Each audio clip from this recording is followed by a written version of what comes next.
بسم اللہ الرحمن الرحیم۔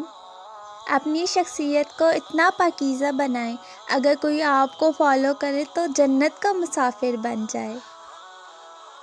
ہر انسان پرفیکٹ نہیں ہوتا، کوئی نہ کوئی خامی تو ہر کسی میں ہوتی ہے، اس لیے درگزر کرنا سیکھو۔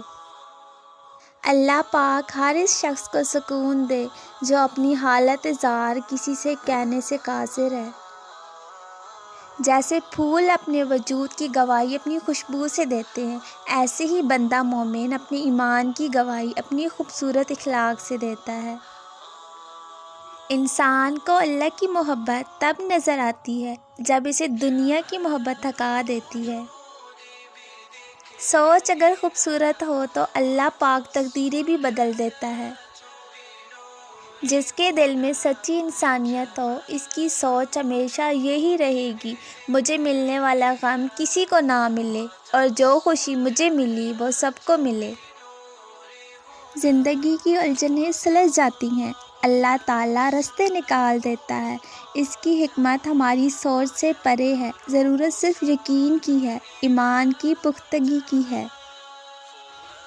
مایوس وہ ہوتے ہیں جن کو رب پر یقین نہیں ہوتا، مایوس وہ ہوتے ہیں جن کا ایمان کمزور ہوتا ہے۔ تم ایسے لوگوں میں سے نہ ہو جانا، ہمیشہ اس بات کو یاد رکھنا، تمہارا رب تمہاری پریشانیوں سے بہت بڑا ہے۔ تمہارا دشمن منافق دوست سے بہتر ہے۔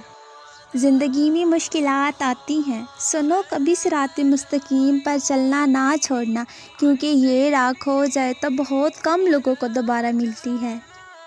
محبتوں کا مان رکھنا سیکھیں، زندگی بہت چھوٹی سی ہے، کوشش کرے کسی کا مان اور اعتبار نہ ٹوٹے، کیونکہ وقت تو گزر ہی جاتا ہے لیکن دی ہوئی تلخیوں کے نقش باقی رہ جاتے ہیں۔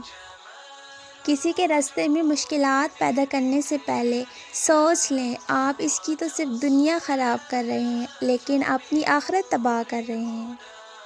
جب دل تھک جائے اور اذیت بڑھ جائے تب اہل دنیا کے سامنے مت رونا، اپنے آنسو اللہ کے پاس لے جانا، وہ بہتر دوا کرنے والا ہے۔ کم ظرفوں سے شکوہ نہ کرو، خاموش رہو، مضبوط رہو۔ عاجزی اختیار کریں، کیونکہ انسان کی اکڑ خدا کی پکڑ پر ختم ہو جاتی ہے۔